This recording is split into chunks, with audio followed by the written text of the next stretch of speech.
and welcome to the Doofcast, the official variety podcast of doofmedia.com. My name is Scott Daly, and I'm a total asshole. But you kind of like me? And I'm Matt Freeman, and your dislike of me is by our design. You see, we're proving a point. Yes, we are. And that point is the topic of our show this week, Matt. Protagonists that nobody likes. Or do they? Or are they designed to be unliked? Or why? Why not? Why do writers do this?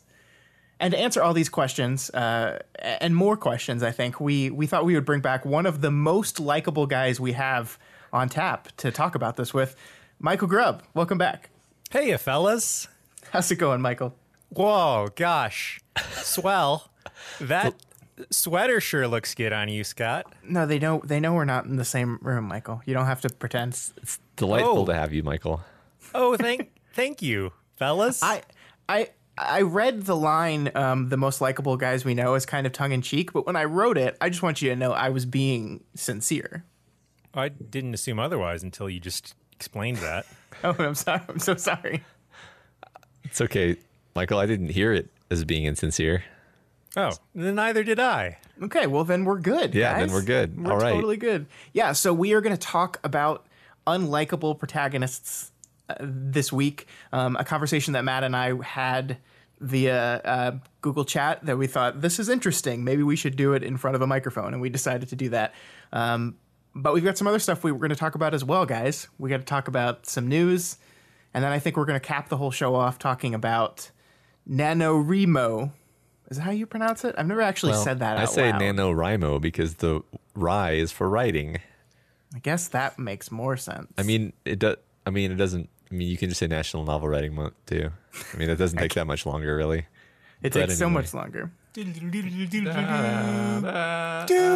First segment. I've got some news that is of special importance to Matt, I think. All right. I'm ready. Gladiator 2, the sequel to the year 2000's Oscar award-winning film, is happening. Okay. This news is hot off the presses. This just came out today. Ridley Scott is wanting to make this movie. He's apparently the one pushing for this movie to be made, and he wants to direct it. And it seems like they're gonna go for it. There's not a script yet, but the news is that it will follow the continuing story of Lucius, the son of Lucilla, and the nephew of Joaquin Phoenix's evil Commodus. Because obviously, Russell Crowe's character, spoilers, does not make it alive through Gladiator.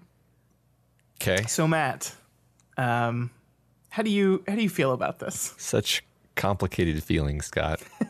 So to I guess to clarify, Gladiator is one of your favorite movies, right? I know.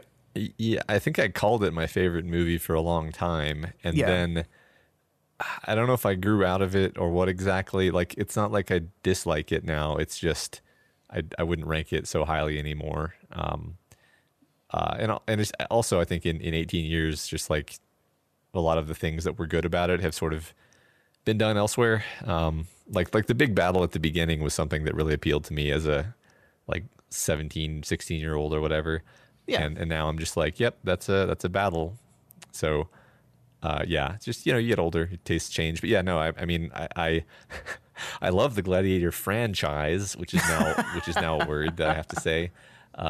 So I don't know. I've also lost my faith in Ridley Scott as a filmmaker. Is the flip side of that? Yeah.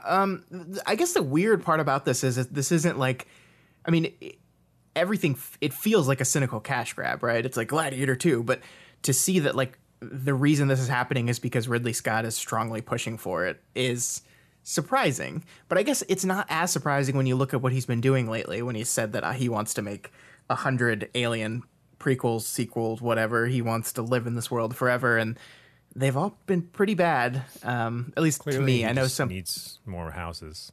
Yeah, that could be. I mean, it's interesting that like in the past few years, like we've gotten an Ridley Scott Alien movie, we've gotten a Blade Runner movie. I know Ridley Scott didn't do it, but it was done with his blessing, and now we're gonna get Gladiator as well. So just going through, it's like he's maybe this is his end of life crisis, or he's like, I need to go back into the things that I did before. It feels really weird that you say they don't have a script. He just wants it to be about this one character, and I'm like, Okay, admittedly, I'm going off of very little data here, but I'm like, why would you be anchored on the premise if it doesn't even sound like a great premise? It's just like, okay, you found the character that you want it to be about. You don't have a script. Why should I have any expectation of this being anything other than derivative and like punched out by someone who's just paid to write the script? Sure. Yeah. I mean, the person that they've tapped to do the script, I'm trying to remember who it is not someone that like makes some of the best movies ever. It is Peter Craig. Okay.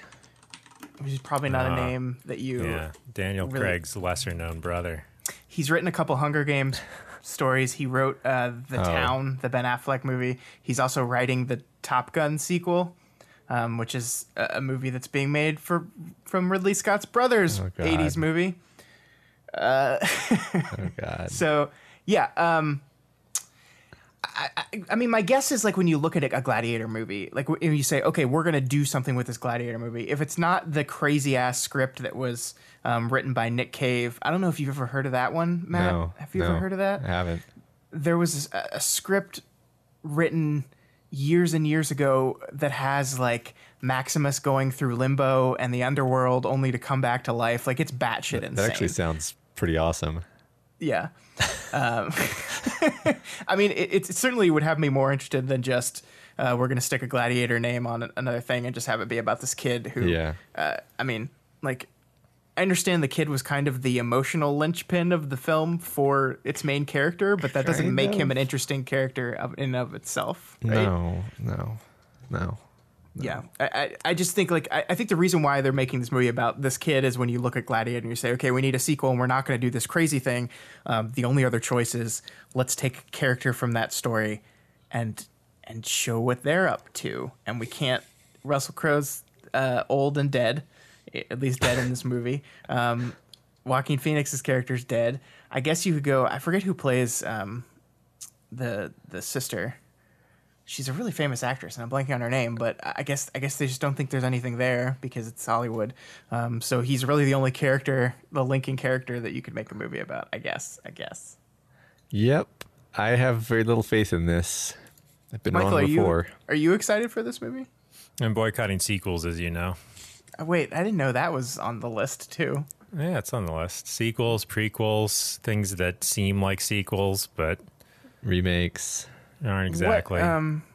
They're making a sequel to Train to Busan. Is that on the boycott list as well? Yep. But it's a train. Is it going to be on a train again? Probably not. And they're just capitalizing off of the train antics from the first film. It's not a true train movie. A true train movie. Trademark. Yeah, so there's no word when this is going to come out yet. This also seems to me like something that like blew up in the trades today because it's like big news, but could very quietly die. And we never actually see this movie. But for now, Gladiator 2 is happening, supposedly. All right. I will... Can't wait. Look forward to that. Yeah, we're going to see Gladiator 2, and then we'll see the Die Hard prequel, and then we'll just not live on this planet anymore. Sounds good. I'm good.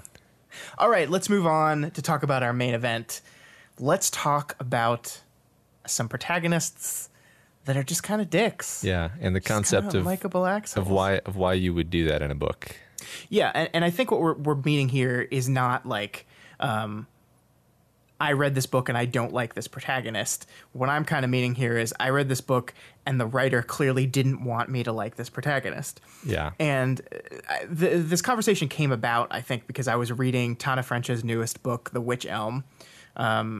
She's a author that we've done on our book club before. We did her book, The Secret Place, I think is the one we did. And I fell in love with her books and spent the past year reading all of them. And this one just came out a couple weeks ago, and I was reading it this week. And it is very clear to me that the protagonist in this book is kind of by design a bad person. Like he's a person that is kind of a dick. He's entitled. He's selfish. Nobody really likes him. He's like convinced of his own grandeur, and like that's very much the point of the book. So Matt and I got to talking, and we kind of went down a rabbit hole, and decided let's hash this out. So let's hash out like the basic concept behind this, guys, is that by drawing a character who is a jerk, the author can say something about that type of person or have them learn a lesson or do something with them. But does that alienate people from the book? The way I would phrase it is that technique ever actually worth it? Because every time I've seen it used in that particular way, it results in almost everyone disliking the book, basically. Not just disliking the character, but disliking the book, which I see as a failure. And I think as we get through, as we get into this, we're going to talk about, like, I think there's a lot of nuanced ways you can do similar things that are not quite the same as making your reader dislike the protagonist. So just to bounce off what you kind of opened up with, I remember there was another Tana French book, actually, in the woods, where the character is likable for most of the book and then makes like a terrible decision that made me dislike him toward the end. And that, I don't want to say that ruined the book for me, because that wouldn't be true at all, actually. But it see, that's the thing. That's one of the nuances we can talk about, is like, I found the book incredibly impactful because of how she did it, but that wouldn't have worked if I disliked him toward the beginning, from the beginning, because then I wouldn't have cared. And that's kind of my stake in the ground I'm going to place, is like, you have to like the character to care about them, and caring about them is important. I want to add a nuance to that, which is, it doesn't matter if you like the character, but you do have to relate to him or her in some way. I think that's fair. It can't be like unlikable in a sense where you don't understand why they're doing anything they're doing, because that's always very frustrating. And you do have to, in some sense, care about what happens to them, is the other thing. That's another fatal flaw of a lot of characters, because if you dislike them so much that you're like, I really literally don't care if they come out of this scene alive or with their relationships intact, then obviously you don't care about the story anymore. Yeah. Well, the interesting thing to me with this is that everyone's like threshold for that is different. Like, I find myself, generally enjoying books where the protagonist is not that likable. The Tana French book I was just talking about, I enjoyed that book. That guy is a total asshole. And unlike In the Woods, I think the book paints him as an asshole from the very beginning. Like, the book opens with him talking about how lucky he is, and like, I never even considered my luck and how awesome my luck is. And terrible stuff happens to him in this book. It's a Tana French book. That's what happens in her books. But he's painted as this way from the very, very beginning. And you go on to Goodreads and you see reviews of this book, and they're like, I didn't like this book. This guy was such an asshole. And my response to that is, yeah, but he's supposed to be. And then their response is, well, then I didn't like the book. And then that's when I get stuck, because I'm like, I can't be like, well, you're wrong. You can't say that. It's like, I think you just have to accept that, like, some people won't like it. Well, and I would say and the author's not writing the book for those people. Yeah, well, but see that, and I like Scott's comment about there being like a line, because, like, Michael, I know that you and I both had a lot of trouble with Gene Wolfe's book Shadow of the Torturer, and the sequel, I suppose.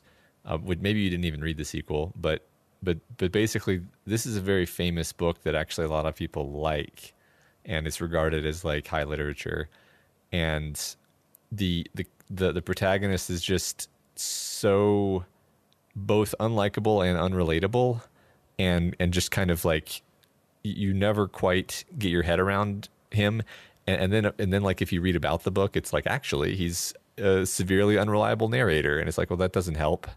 None of this helps me care about anything that's happening in this book, basically. So like, and then like you just said, like, well, obviously it's intended to be that way, Matt. And I'm like, yeah, but why would you? Here's the crux of it. Why would you intend it to be that way? Why would you choose to do that? Right, and I think that's the kind of the thing we want to really dive into and figure out here is, if I'm doing this, if I'm creating an unlikable protagonist to make a point about something, can I still achieve that same point by also making people like him? Because or her, sorry, or care about something. Right. Yeah, anything. It doesn't even have to be the protagonist, right? Sure. It seems like it's such an easily avoidable failure mode that when authors fall into it, it's almost like they do it on purpose. And then I'm like, well, what am I missing? I don't know. Mm-hmm. Yeah, because I mean, the other example that I wanted to talk about is the book series The Magicians, and its protagonist is named Quentin, and he sucks. Mm-hmm. Like he sucks by design. Like this book and this book series, I think, is kind of a deconstruction of the dude savior fantasy where the guy like gets becomes the hero and gets everything he wanted. It's deconstructing that, and it's doing it by like making the guy that's having all these wonderful things thrust on him that he's definitely not earned unappreciative and dickish about it. Like he feels it's owed to him, and even when he gets it, he doesn't appreciate it. And like in this book, and I know like Matt, you and I have been talking about doing a full podcast series on these 3 books because there's a lot to say about them, but I feel like this is an example of me where creating a character that is so unlikable like Quentin is worth the risk, because I think it's so pivotal to what the book is trying to do. Yeah. Well, I hate what the book is trying to do. I think but the thing about, and I think you both have valid points. I think, Michael, you only read the first book, right? I didn't even get through the first book because it made me so sad. So here's the thing is, like, for the whole first book, he's pretty just uniformly unlikable, and like maybe there's a slight upturn in his character toward the very end, but not really. Yeah. It takes like a book and a half for him to actually start growing as a character. Yeah. And I don't even know if the book successfully pulls out of the nosedive in terms of making you actually like him by the end. I guess it kind of does, but it's like it's built up so much annoyance with him that I can see a lot of people finishing the series and just being like, what a petulant little twerp. I don't care. Yeah. I mean, and that's the other thing is like, you know, there's the redemption arc of characters, right? And you want to redeem your protagonist, so you make him jerky from the start. But I think there's something to the idea of what both you guys have said, is that even if you make your protagonist an asshole, you still have to have something that your reader can latch onto. And even if it's a small little thing, right. Like I think what the Tana French book, The Witch Elm, that I started talking about does is has this total asshole gets beaten within an inch of his life, like in the first 20 pages of the book, and he has like severe brain damage to the point where like he has like motor control issues, and he's got missing spaces in his memory, and he's still a total asshole, but that's a shitty thing to happen, and it kind of engenders sympathy. Yeah. So I'd like to compare, as an exercise, to return to The Magicians, The Magicians versus Harry Potter, which is like what The Magicians is basically mocking, I guess, deconstructing or mocking or whatever. Yeah. Because Harry Potter is obviously like the most popular book ever. Yeah. And what the similar hook in both books is that like this is something that is a common fantasy of people or of children, which is like, wouldn't it be awesome to, you know, stumble upon one of these fantasy worlds, right, and then be in that world? And in Harry Potter, it's fun because, you know, I mean, because it's exploring the world in a way that you would like to explore it. And yeah, it's like an adventure, right? It's like an adventure. Whereas in The Magicians, you want Quentin to like to do all of these fun things, to go on these adventures, but at every turn the book is just like, no, fuck you. Quentin's a horrible person, and so is everyone else, and nothing matters. And so it hooks you with something that like you are resonant with, like like someone who isn't like a fantasy or daydreaming type person probably wouldn't pick this book up to begin with. It hooks a certain type of person who it then shits on.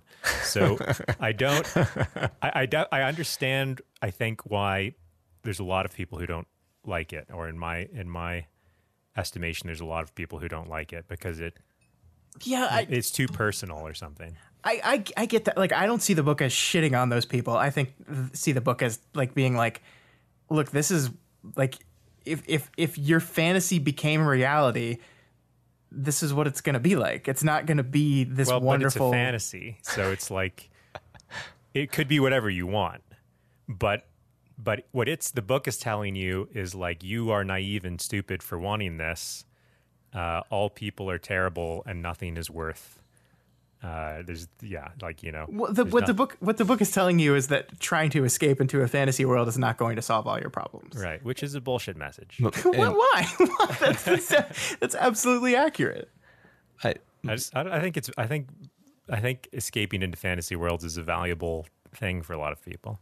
And I'm not saying it's not. I'm just saying it's not going to fix what's wrong with you. It's not going to make you happy if you're not happy. Maybe. Yeah, I think we've kind of gone off the point a little bit here. Well, I feel like they could have made. So my highly not very generous or charitable interpretation of the whole Magician series is that it's got way too much of the author in it, in a way that's not actually very self-aware, or it's 90% self-aware, but the last 10% really kind of is the problem, where he sees himself as having grown as a person. Like, there's a very strong case to be made that Quentin's whole career throughout all the books is like a metaphor for his career as a student at a literature college, whatever the word is for that. Basically someone who can create reality, right? Someone who can manipulate reality with his words. And then he goes on and he has like a disappointing career after that point and encounters a lot of failure and grows as a person. And it's like, yeah, I don't know if I actually believe you, Lev Grossman, that you've actually achieved all this personal growth. I suspect you just want to believe that you have, and that leaks through in the book. Yeah, I think that's a fair critique for sure. So, yeah, I want to... Another way of doing the book, and I don't want to pretend like he wrote the book wrong, and this is the better way to do it, because clearly I wasn't the person he was writing the book for anyway. But another way to have the goal of like showing that a fantasy world wouldn't be what you would expect it to be, would be to have like, you know, a likable protagonist who was naive and like really positive about this new world, but everything within the world turned out to be, you know, twisted and selfish and so forth. And that would kind of ground it in a like, boy, I hope this gets better for the character. But for me in that series, at some point, it's just like, well, I don't care about the character. I don't care about the world. I don't really want to see what happens next. Yeah. And I think that's fair. I mean, I think one of the other things the book is doing is exploring the idea of the traditional hero of the hero's journey and how, you know, the thing is like you get that message really fast, I guess, and then I don't feel like I'm getting any more messages. Sure. I mean, I think that they absolutely could have written this book as if it's just the wide-eyed Harry Potter being introduced into this world and having it not meet up to his expectations. But I think it's doing more than just that, is what I'm saying. I think it's deconstructing the idea of the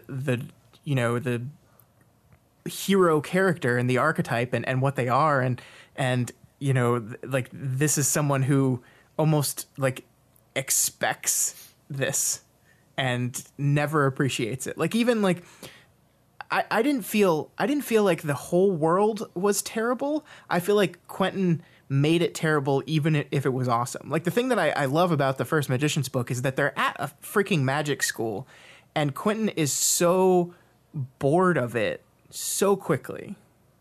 Yeah.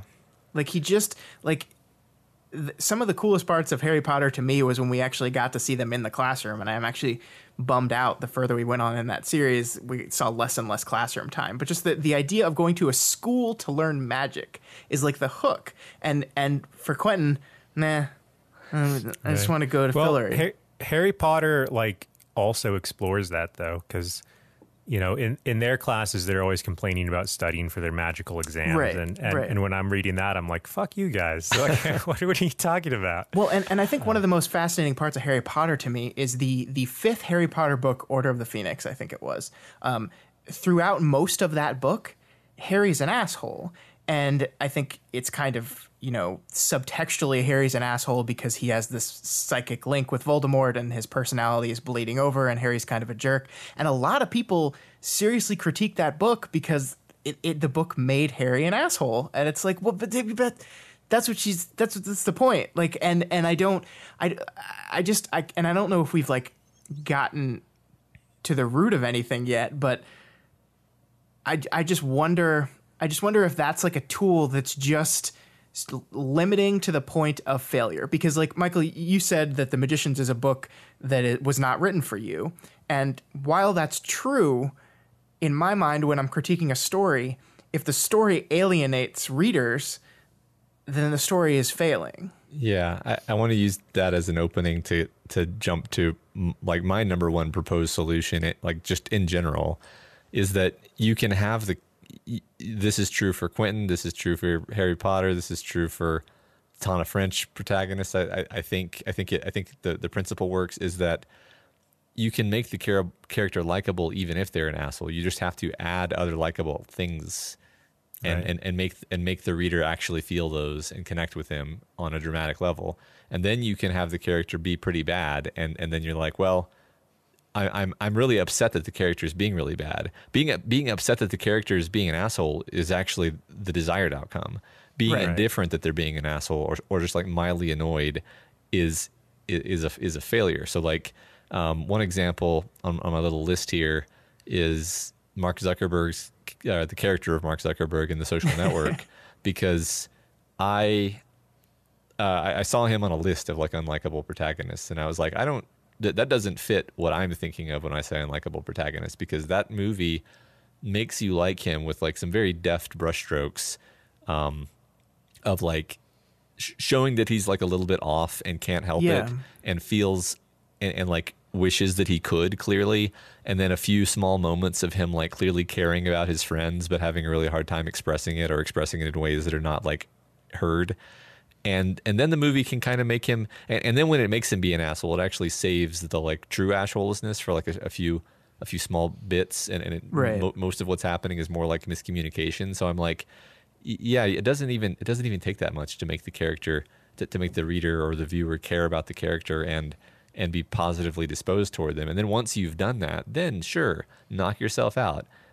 Turn him into a serial killer. You could literally do that. You can literally have your character be a serial killer if you've got the hooks in already. Yeah. In fact, we've discussed on this podcast before the excellent anime series Death Note, which does exactly what you're saying. Precisely. Where you set him up as a likable, like high integrity defender of justice who gradually literally becomes a serial murderer. I never liked him, though. I thought he was a dick from the start. See, that's interesting. Kind of, this show wasn't for you, Scott. He's kind of arrogant. No, but I mean, I mean that's a good point, because I think that's what Walter White is, and this kind of gets me to the other thing I wanted to talk about, which is the idea of a likable protagonist becoming an asshole. And I think that can accomplish a lot of things these authors want to do, but I think that also has a negative side effect to it, because like if you look at Breaking Bad, if you look at Walter White, this is a guy who is almost designed to be likable. Like if you go back and watch the pilot, from the beginning of the show, yes. If you go back and watch the pilot of the first episode of Breaking Bad, that entire pilot is structured around the idea that they want you to feel as sorry for Walter White as possible. Yes, but not like him. I mean, that's like I couldn't get sympathy. Sympathy endears you to people. Like that's what it does. No, sometimes it makes you disdain them for being pathetic. Well, I think that's valid. I mean, these are both, but I would say these are both ways of making you care about the character, right? And I don't even know if I would defend the position that you're supposed to like Walter White, but it does successfully make you care about him after. Yeah, I mean, I see the whole thing. Walter White's a good example because I couldn't get past the first 3 episodes because I hated Walter White. I hated his family. I didn't care about what was going on. So all the reasons we're talking about is why I didn't like Breaking Bad. But I know that it's super popular, and so obviously everyone didn't feel that way. Yeah, well, I mean, and this is the whole thing is that he is. I mean, it's hard to have this conversation with you when you think that way. But I mean, I think I watched that first episode, and I've watched it many times. I mean, like, there's a scene in that movie where on his 50th birthday? Yes, 50th birthday, his wife is giving him a hand job in bed while checking bids on eBay. And it's just like the most pathetic, sad scene ever shown on television. Like, you just feel so bad for this character.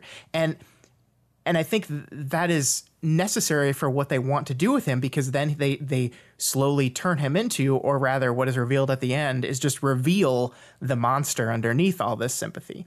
But I think what this can do...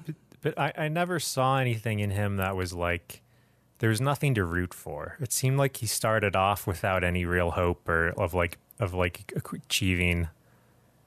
He didn't have any dreams or anything he was going for. It was just kind of like made me sad that this pathetic guy had such a pointless life where everyone treated him like shit. Yeah, but that's the point. That's exactly the way they want you to feel. But that doesn't make me root for that person. What makes me root for that person is if everyone's treating him like shit, but he's like, I'm secretly working on this thing, and I really want to be this, and well, that's his arc. I'm trying, but I'm failing, and it's like he's not trying to do anything. He's just trapped in this life. Right. That's the instigating point of the thing, is that he's stuck in his life. He's accomplished nothing. He's turning 50. Then he gets the diagnosis that he's going to die. And then suddenly it shocks him out of his nothingness into doing something, into declaring something and becoming something. That's his whole thing. I think but you don't see what that is. Like he's just like decides that he's going to become a drug. Exactly. But it's not like he's like, you know what I've always wanted to do, but I've never had the courage to do until I found out what I was going to die?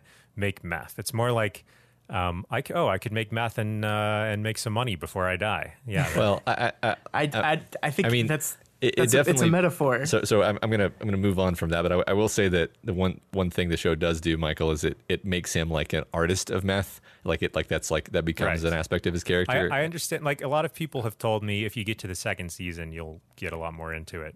So a lot of people seem to have had trouble getting into the first season. So, but I think this goes perfectly with what we've already kind of discovered, which is that it's really has the most to do with whether or not you relate to the character. And if you don't relate to the character on any level, it doesn't, like, likability is kind of within the circle of relating. Right. And because I can't relate to Walter White's character at the beginning at all, because it's just like, I would never give up that much. Yeah. But I can totally relate to like Light in Death Note, who thinks that he's morally superior to the rest of the world. Right. And that's the thing is, like, I air quotes, get in trouble with people because I like clearly relate to characters like Trickster from Worm. Yeah. And also Walter White, basically people who were just like obviously bad people and written as bad people and everything about them is bad, but like I relate to them because I relate to those negative character traits in myself, and like I'm not happy to admit it, but that makes me relate to the characters and to the story, and right. I'm not even saying it makes me like them. It's just like, yeah, this affects me because it connects to me. Right. So, yeah, but see, so the issue with this is I think there's a line here, right? And I think, sorry to keep harping on Breaking Bad, but I think the Breaking Bad is a good example of this line, that you make a character, and I know you disagree, Michael, but for the sake of argument, let's say you make a character that is relatable and likable and people care about and want to root for, but the mission of your story is to show how this guy's actually a terrible person. And then you have people who finish Breaking Bad, who finish the series, and there are people out there that don't think Walter White is that bad of a person, or at least think he's like they were rooting for him the whole time. Like the whole thing in the later seasons of that show about how Skylar's just a terrible, miserable wife to him because she's like mad at him for murdering people and selling drugs. To me, is the flip side of this, is that you make the character so relatable that your message gets lost because people want to root for your character. And so that to me is the flip side of the unlikable from the get character. I think that's fine.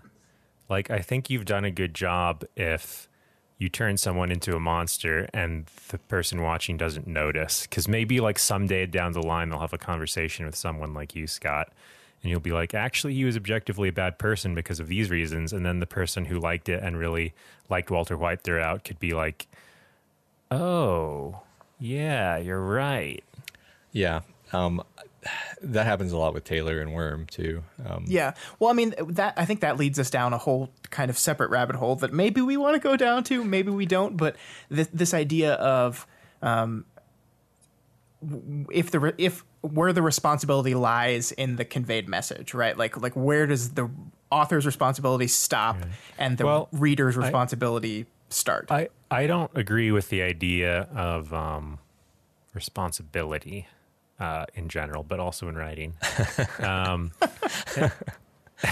Like, I think you can just explore, like, if you just think it's cool, like, oh, I've just created a character that everyone likes, but is objectively horrible, then it's just interesting that you've been able to make that character. And I've written a book with a similar character that Matt's read. Yeah. I was thinking about that during this conversation. Yeah, I mean, I think that's a good point, and I think maybe it's my analytical nature, like, getting the better of myself, where I'm saying, well, no, because my initial response to that is like, well, no, because if the people didn't get the author's point, then the book failed. And I was like, well, wait a minute, that's not necessarily true, because, like, I think it's fairly rare that the author has a point. I don't think usually, that's true. No, I do. I think they realize what they've done, right? But usually they don't start the series with like, here's the thing I'm going to show. They start off with some interesting, thing about a character, and then they just explore it and see where it goes. And sometimes it goes in that direction. But I don't think that Breaking Bad was created with the objective of like teaching people a moral lesson. I completely disagree. So it's interesting because I think probably between the two positions, because I think Breaking Bad, if anything in the world was created to show the degeneration of a person into a monster, then it was Breaking Bad. But I mean, I know that I've heard authors say like, the story comes out of you, you're not really sure what it is, the themes emerge, and then like when you're doing the edits, the rewrites, whatever, that's when you underline the theme. Right. That's what Stephen King says. He writes and he basically puts his characters in situations, and then based on the way he's defined his characters, they react certain ways to those situations, and then he'll read his book after he's finished and realize, oh, I did this theme emerged from this. Ironically, I think I told you this before, Matt, but the period being the instigation of the book Carrie and the blood being poured on her at the end was not something he consciously did.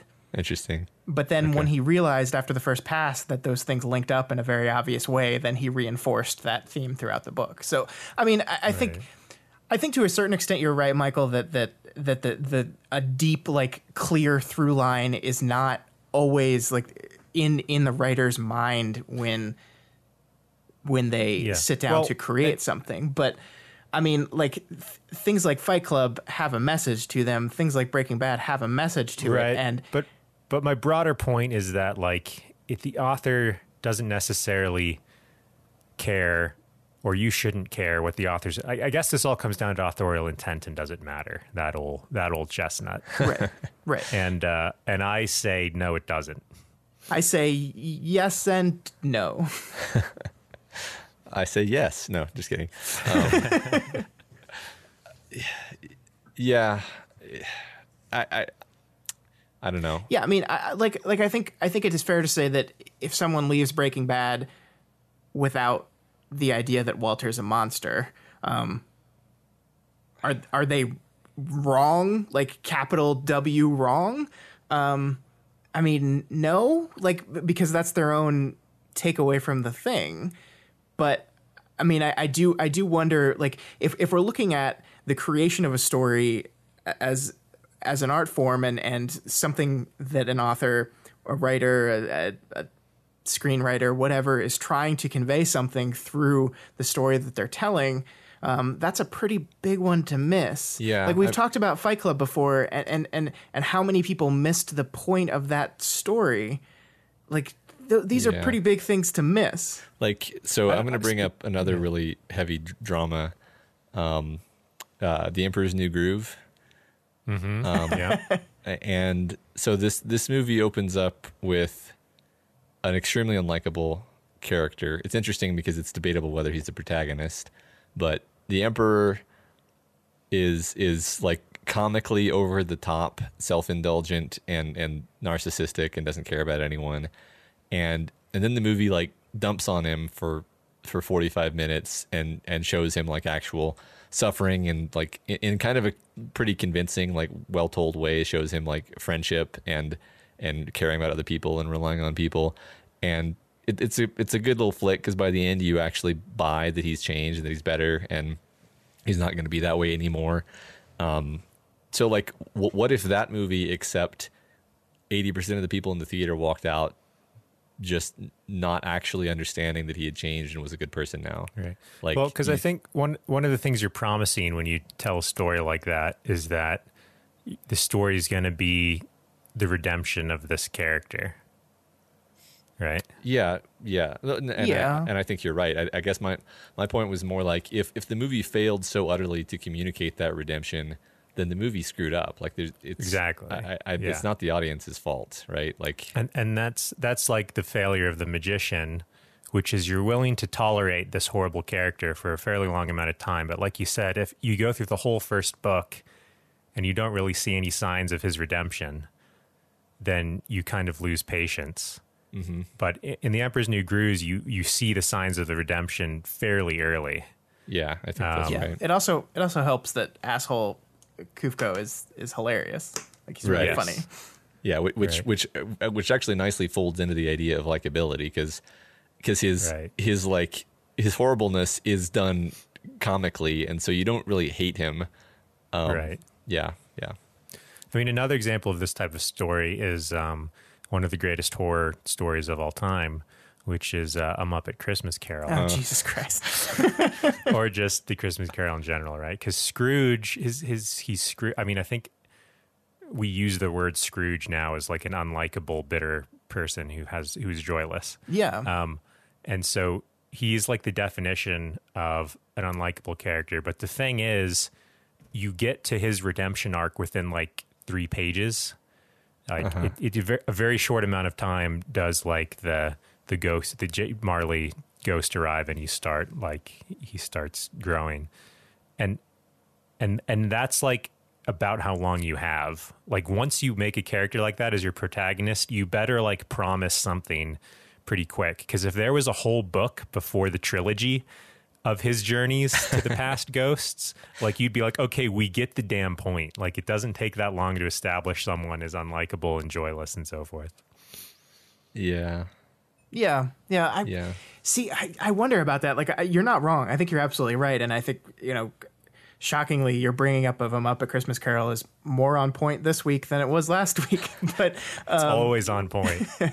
I wonder, like to go back to The Magicians, I don't necessarily look at that as, like, I don't look at it as a redemption arc as much for him. Like, I don't think Quentin's a Scrooge. Well, but he's a protagonist, and protagonists have to have an arc of some sort, right? Unless, and if you've got a person who's unlikable and ungrateful, the arc that you're sort of implicitly promising in like the classical storytelling sense is that he's going to learn the badness of his ways. Yeah. And in that sort of story, like, become some sort of hero, which is purposefully undermined, or at least give him like mini arcs, because right, yeah, and you don't really get the sense that that's happening.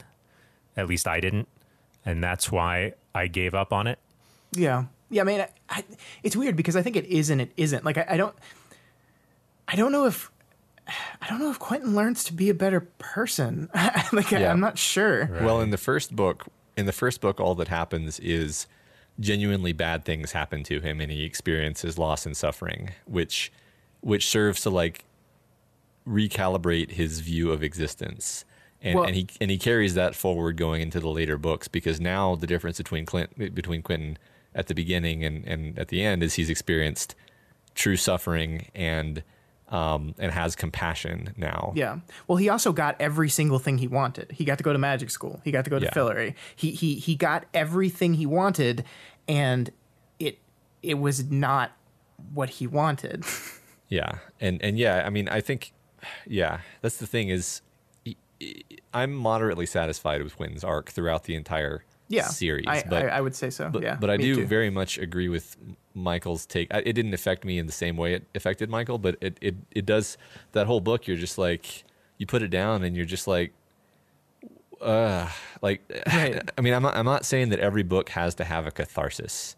Like that's, I don't think that every book has to have a blank where blank is anything. Like you can be creative and original and do weird things that may not seem to make sense. But like, I have to, if you walk away from the book not sure what you're supposed to get out of it, not sure what you're supposed to feel, and feeling kind of bad, it's like, why did I read that? Right. I mean, it's a thing with like, I think arcs are extremely important, and I know some people don't agree with me, but I think like any feeling is fine and good to try to convey in a story. But if the whole story is just the same feeling throughout, and an example of this is a movie like Requiem for a Dream, which is just like hopelessness constantly, then like I get bored of it, and I don't know why you've shown me that. Is it like, it's just like, okay, I'd like you to experience sad.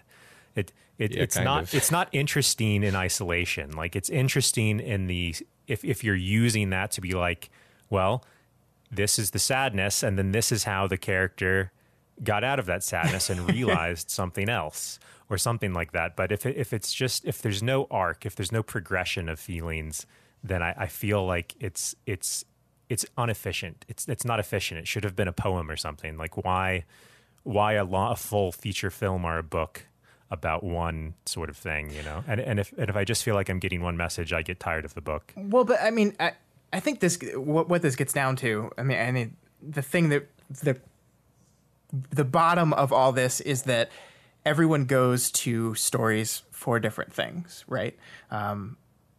Some people go to stories because they want to feel happy, and they don't want to feel sadness, and they don't want a nihilistic view of the world that says that things are bad and they're not going to get better. But there are people that go to stories that, like, I love Requiem for a Dream, and I actually think Requiem for a Dream has an arc. The arc is there's nothing you can do.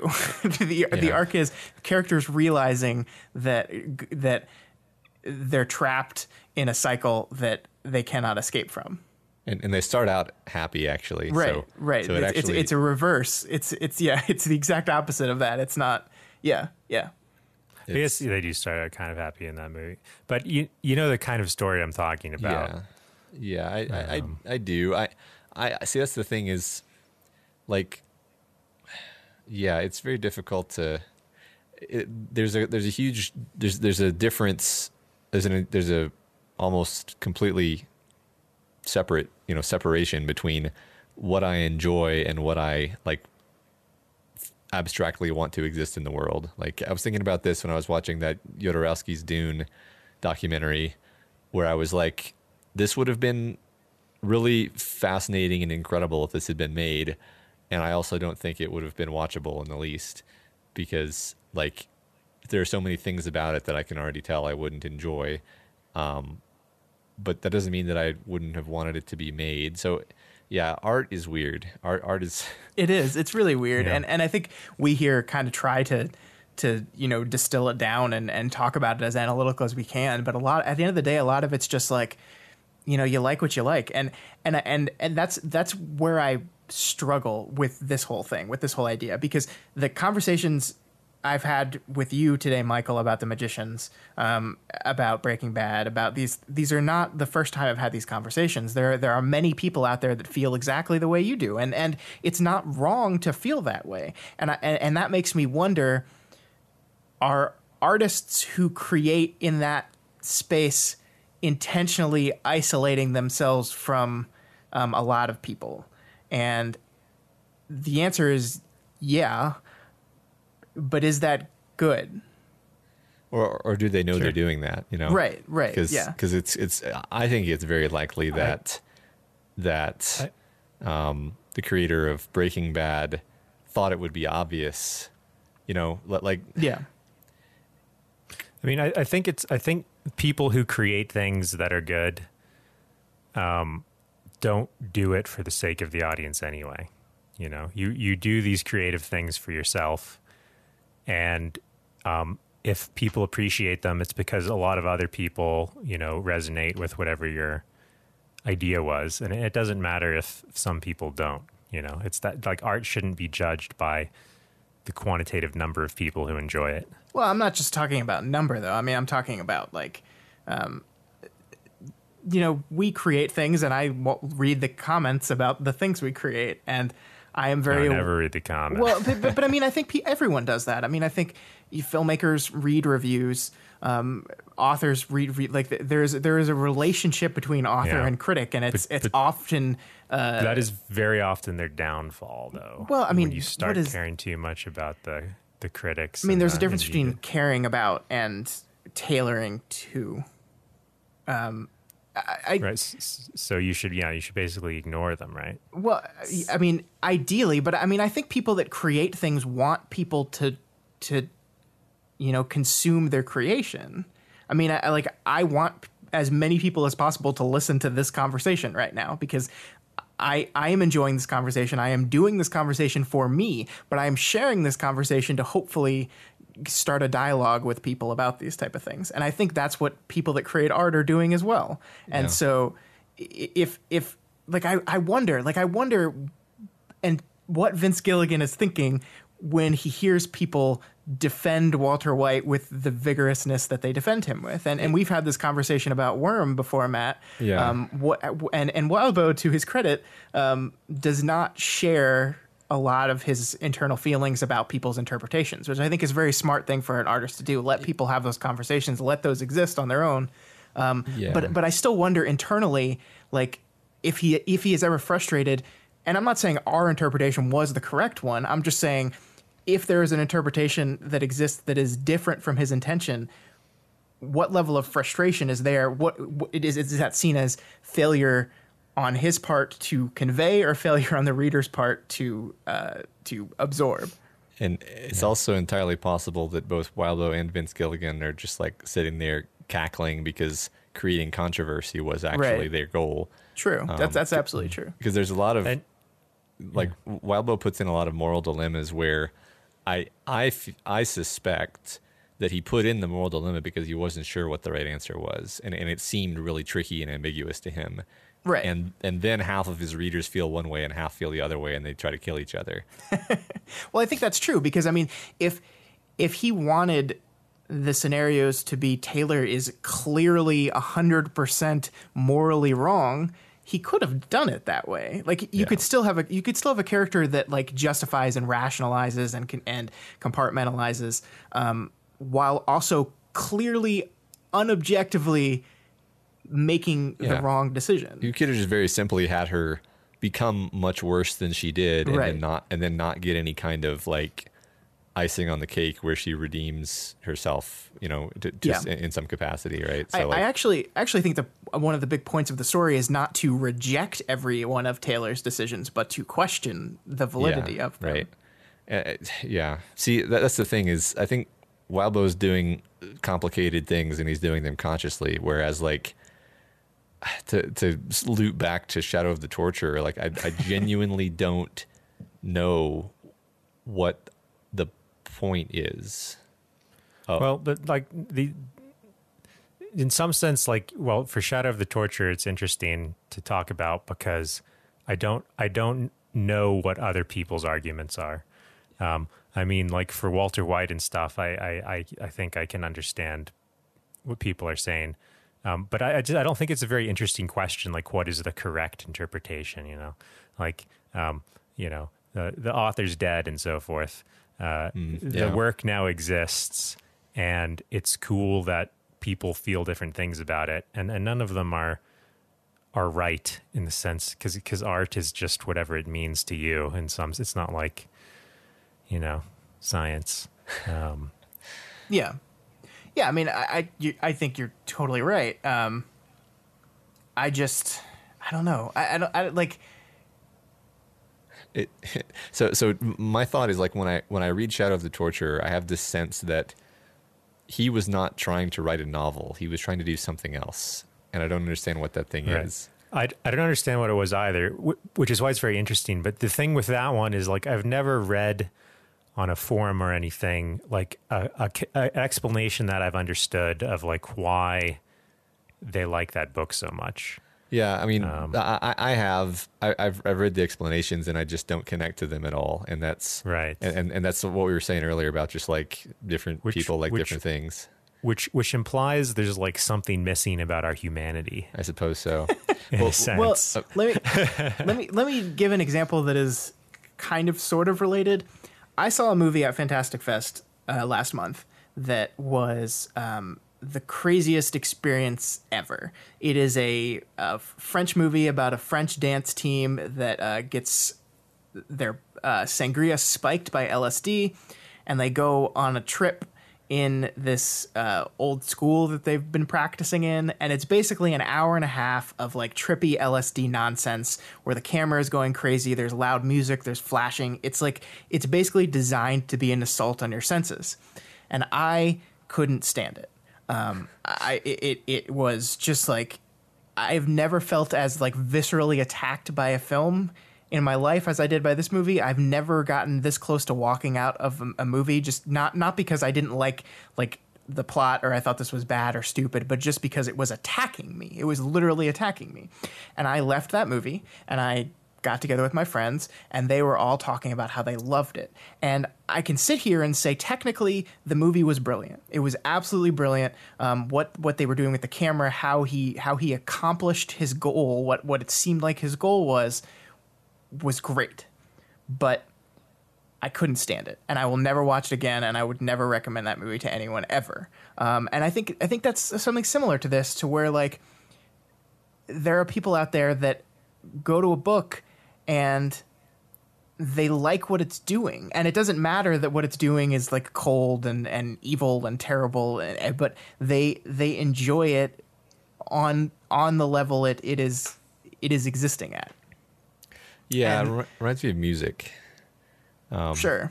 Because people will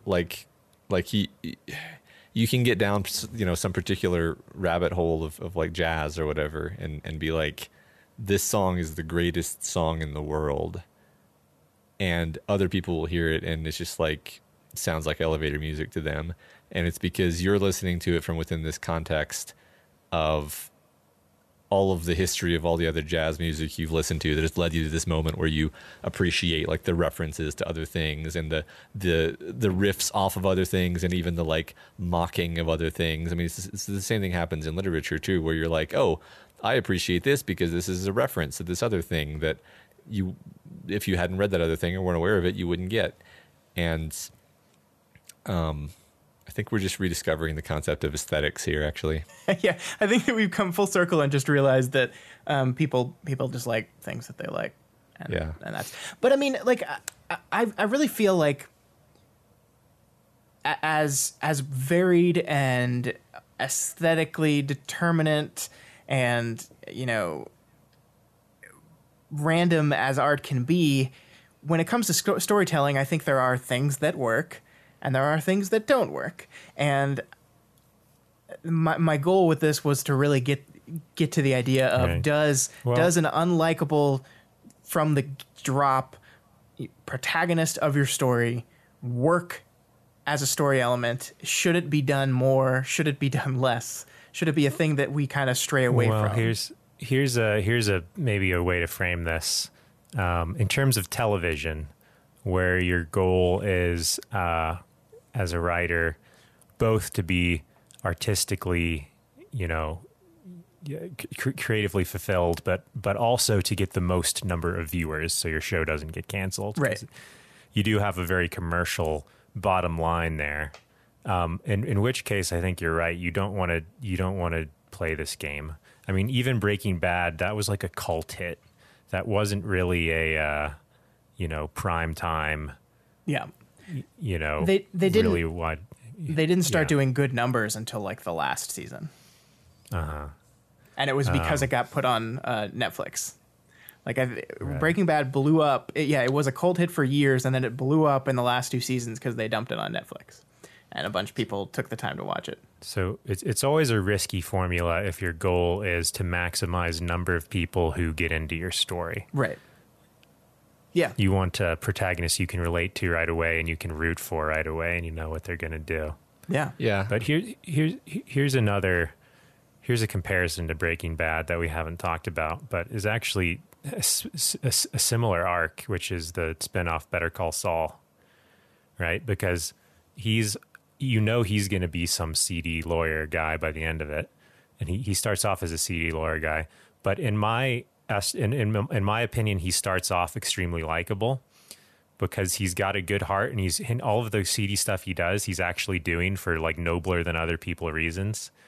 And he's got ambitions, and you know what he wants. Like, he wants to be a successful lawyer like his brother, and he wants to be in his brother's law firm at first, and then be on his own after that doesn't work out and stuff like that. So I think from a storytelling perspective, like, Better Call Saul is actually an improvement upon the Breaking Bad formula. I don't know what you guys think about it.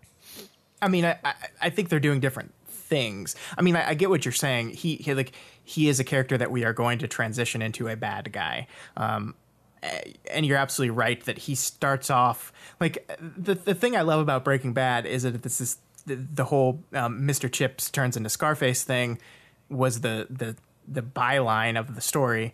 But the actual truth behind that is he was always Scarface. Scarface was always there under it. He's not changing. He's releasing this inner thing. And I think Better Call Saul is much more of a guy who's kind of been like beaten back by life, a really genuinely good person who has like bad tendencies at times, and watching those bad tendencies because of the events and things that happen around him pull him into this world. It is a very different kind of character. But I mean, I love the Better Call Saul arc. I love it. I think it's fantastic. So I'm not disagreeing with you in that it's great. I don't know if I'd be comfortable saying it's better than Breaking Bad.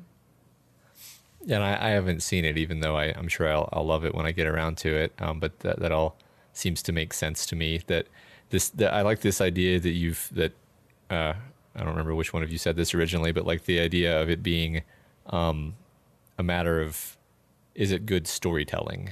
Because because there's no such thing as like a good movie. It's like, well, a movie can be a documentary, right? So like we're talking about storytelling, and there are sort of implicit goals when it comes to storytelling.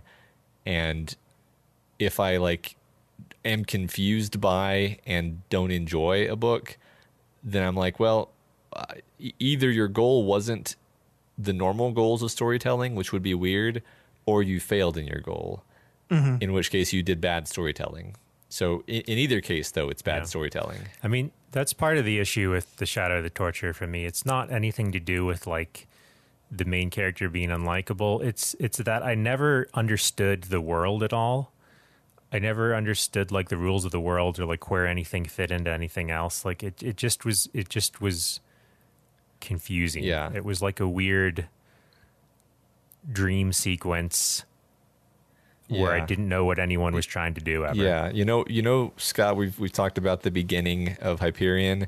Yeah. Where, well, this isn't as bad with the jargon, but like imagine that feeling except for a whole book.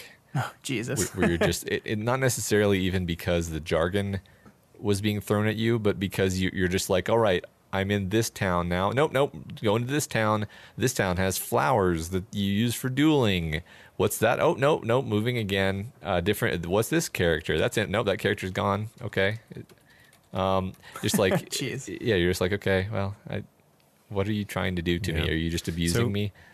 Yeah. There's another fantasy series, I don't know if either of you have read, that has an extremely unlikable protagonist, but also a cult following. And that's the Chronicles of Thomas Covenant, the Unbeliever. I've heard of this. Stephen Donaldson. I have not read that, no. It's about a guy who's actually a leper, and he's just like extremely unlikable, and I hated it. But it's better at storytelling than Shadow of the Torture, because just like you were describing, it's like, and then there's this character, no, that character's not there. Like everything flows naturally in the Chronicles of Thomas Covenant, but he's just so dang unlikable. Okay, so I think it's about time we come full circle on this and wrap this thing up. I think so. I don't know if we've solved anything. Here's what I'm going to leave us with. People are complicated. Characters can be complicated as well. I think that there is a tendency when you are trying to build a character that is an asshole, when you are trying to build a character that is unlikable, that to emphasize their unlikability, you make them unlikable in all facets. And I don't think that's how people work. And that's not how characters have to work either. So you can make someone an asshole, you can make someone unlikable, but you can still give them character traits that would endear a reader or a watcher, what have you, to them. And I think you can do that without damaging the point. I think the caveat there, though, as we've discovered, is that even if you think you're giving them enough things to be likable, the weight of those likable things are very different depending on who they resonate with. Sure. And I mean, at some point, a creator just has to put up their hands and be like, I've done what I think is my best. The rest is up to you, dear readers. And hope that people will get across the things they're trying to convey. Yeah, and be like, basically, like, this works for me, and I'm assuming I'm similar enough to other people that it'll work for other people to some degree. Yeah. So I don't know if we cracked it, guys, but it was an interesting conversation nonetheless. Yeah, sure the author's dead. That is a door now. All right. One more mini segment before we head out for the week. Matt, you wanted to talk about NaNoWriMo? Yeah. And I didn't like come to the table with a speech prepared. I just kind of wanted to bring it up as like, what do you guys think about this? And I guess I'll just open, since I've thought about it a little bit, which is that. Why don't you explain? Because there might be people that don't know what it is. So it's just the idea that on November, in the month of November, try to write a novel. Try to write a novel in 1 month. And a novel is like, I believe 50,000 words is the typical target that people aim for. And I think some people will give themselves a break and shoot for lower. And then some people will just say like, no, I'm gonna shoot higher because I want to write a longer novel, because 50,000 words is actually a really short novel. Like you would barely consider it a novel, I think. But I think the technical cutoff for novella is under 40,000, so it is just above what a novella would be. Right.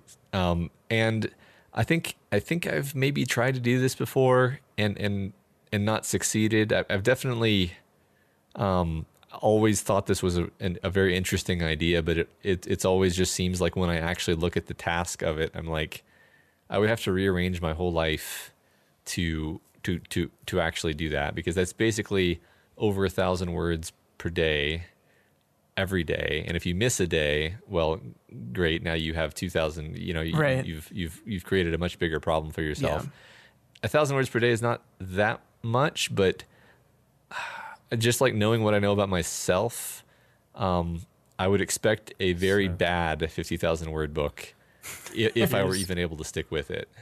Here's the wisdom I would convey here from, so I don't know if you remember, but I did NaNoWriMo 4 or 5 years ago. Yes, I remember now that you've said that. And I didn't go for the 50,000 words. I think I did 20,000 or something ultimately, like half as much. But the benefit of NaNoWriMo is that it makes you set aside time to sit down and write every day, which if you're interested in doing NaNoWriMo, like, is something that you appreciate regardless of the outcome. And the trick with NaNoWriMo, I think, is like not to have the goal be too firm. Like if you like you said, if you miss a day and now, oh great, now I have 2,000 words, I'll never catch up.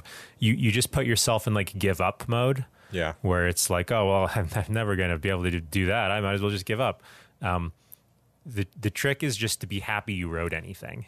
And then like if at the end of the month you have like 10,000 words, like it was still a very good experience. Right.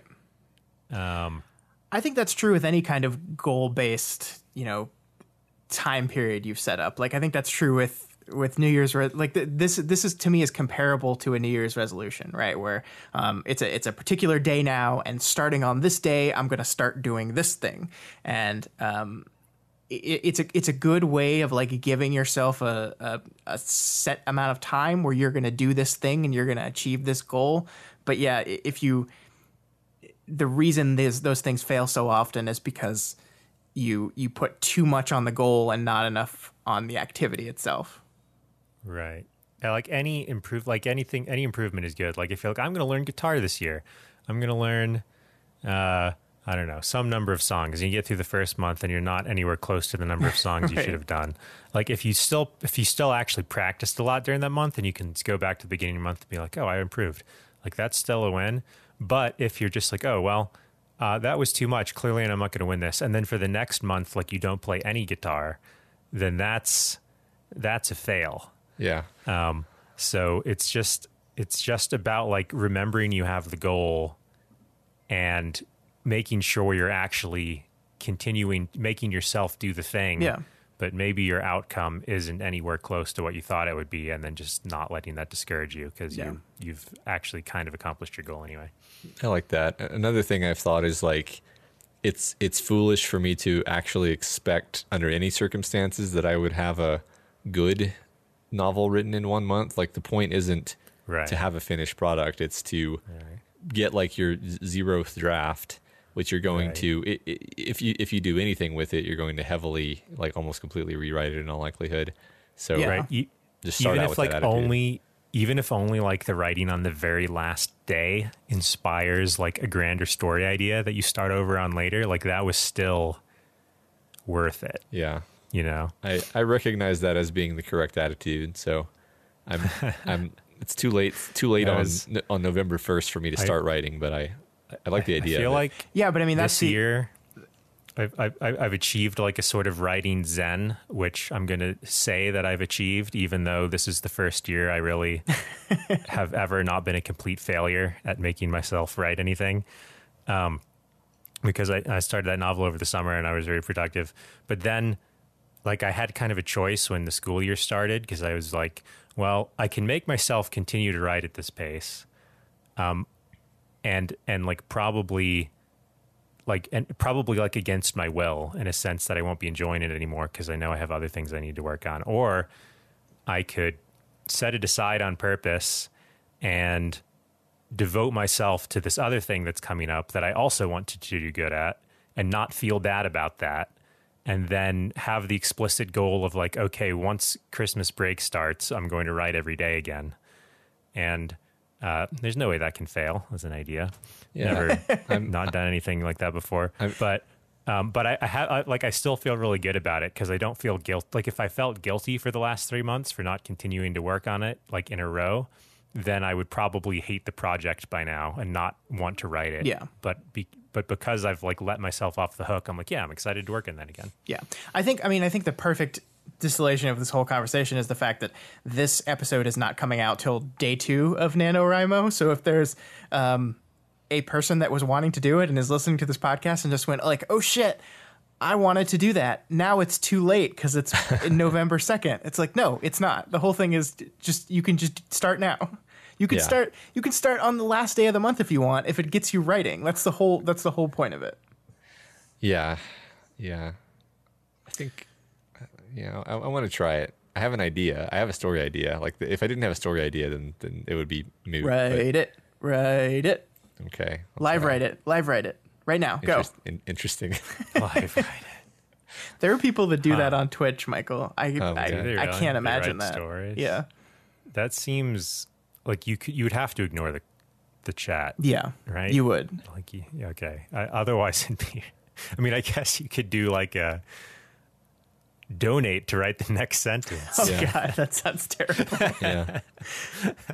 All right, guys, I think that is all we had for you this week. It was a really great discussion, and I'm sure a lot of you out there have a lot of thoughts on it. So if you want to let us know what you think about Unlikable Protagonists, about NaNoWriMo, about, Gladiator 2, feel free to reach out to us via email at doofmedia@gmail.com or over on Twitter @doofmedia.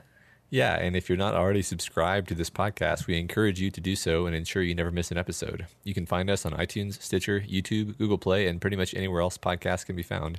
You can find this and all the other shows we do over at doofmedia.com.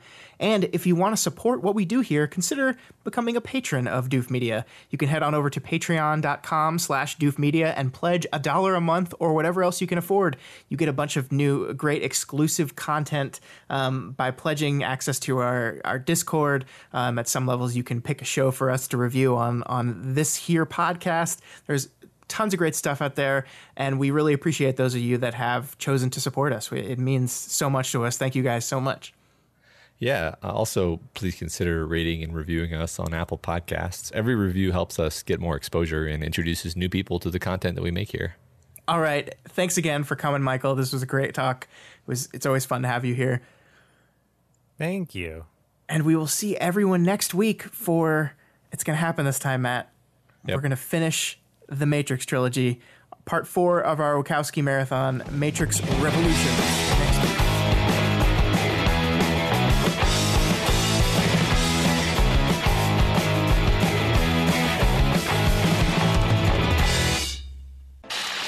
My name is Doof, and you'll do what I say.